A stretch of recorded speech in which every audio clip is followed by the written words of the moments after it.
Hello everyone and welcome back to my channel.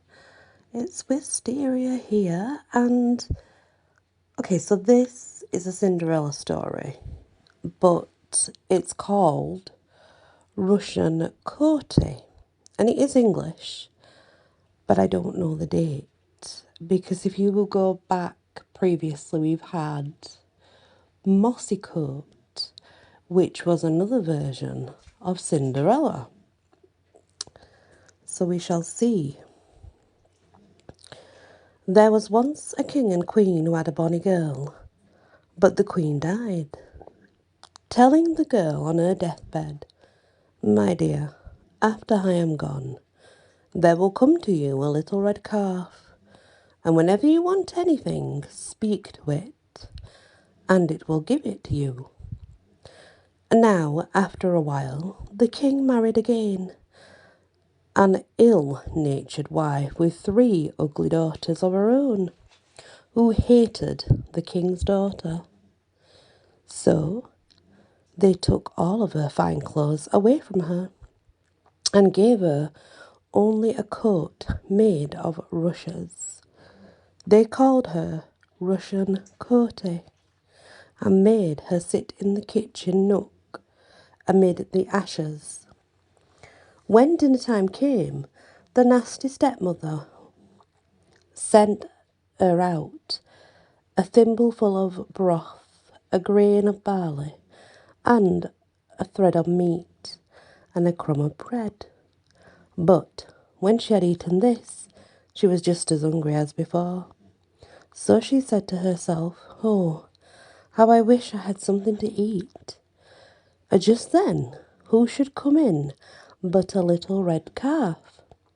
And it said to her, "Put your finger in my left ear." She did so, and found some nice bread. Then the calf told her to put her finger into its right ear, and she found there some cheese, and made a right good meal. And so it went on from day to day.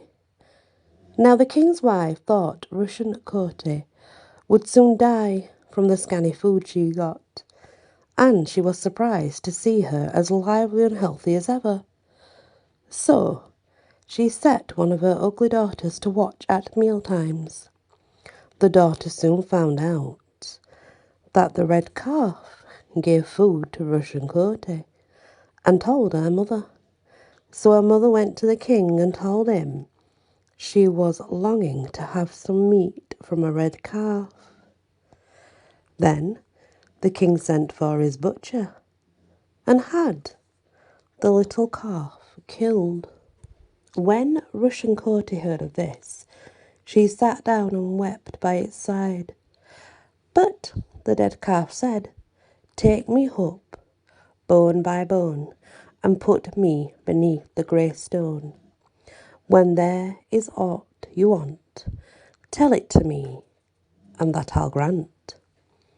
So she did so, but could not find the shank bone of the calf. Now the very next Sunday all the folk were going to church in their best clothes, but the 3 ugly sisters told Rushan Coatie she must stay at home and make the dinner. When they all went to church, Rushan Coatie sat down and wept, but looking up, who should she see coming in limping, lamping with a shank wanting, but the dead red calf. And the red calf said to her, "Do not sit there weeping, but go put on these clothes, and above all, put on this pair of glass slippers, and go your way to church." "But what will become of the dinner?" asked Rushan Coatie. "Oh, do not worry about that," said the red calf. So Rushan Coatie went off to church, and she was the grandest and finest lady there. Now there happened to be a young prince at the church, and he fell at once in love with her. But she came away before service was over, and was home before the rest, and had off with her fine clothes and on with her Russian coatie. She found the calf had covered the table and the dinner was ready and everything was just so good and all in order when the rest came home. The three sisters said to Russian Coatie, "Hey, lassie, if you had seen the bonny fine lady in church today that the young prince fell in love with." Then she said, "Oh, I wish you would let me go with you to the church next time." But they said, "What shall the likes of you do in a church, you nasty thing? The kitchen nook is good enough for you." So, the next time they all went to church, Russian Coatie was left behind to make dinner. But the red calf came to her again, gave her finer clothes than before, and she went to church. All the world was looking at her and wondering where such a grand lady came from, and the prince fell more in love with her than ever before, and tried to find out where she went to. But she was too quick for him and got home long before the rest, and the red calf had dinner all ready. The next Sunday, the calf dressed her in even grander clothes than before, and she went to church. The young prince was there again, and this time he put a guard at the door to keep her. But she took a hop and a run and jumped over their heads, and as she did so, fell down, and one of her glass slippers came off. She didn't wait to pick it up, but off she ran home as fast as she could go, on with the Russian coatie and the calf had all the things ready. The young prince put out a proclamation that whoever could put on the glass slipper should be his bride. All the ladies of his court went and tried to put on the slipper. They tried and tried, but it was to no avail for them, for it was too small. Then he ordered one of the ambassadors to ride through the kingdom and find the owner of the glass shoe. He rode to town and castle and made all the ladies try to put on the shoe.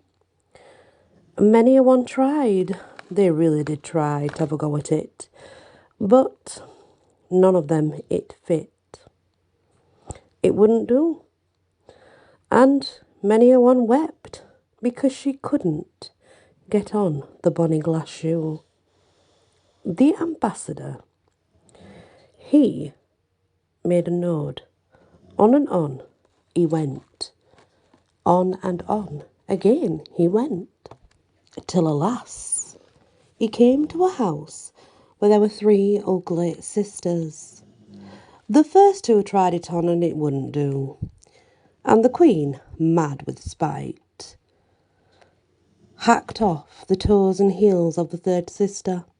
Then she could put the slipper on, and the prince was brought to marry her, for he had to keep his promise.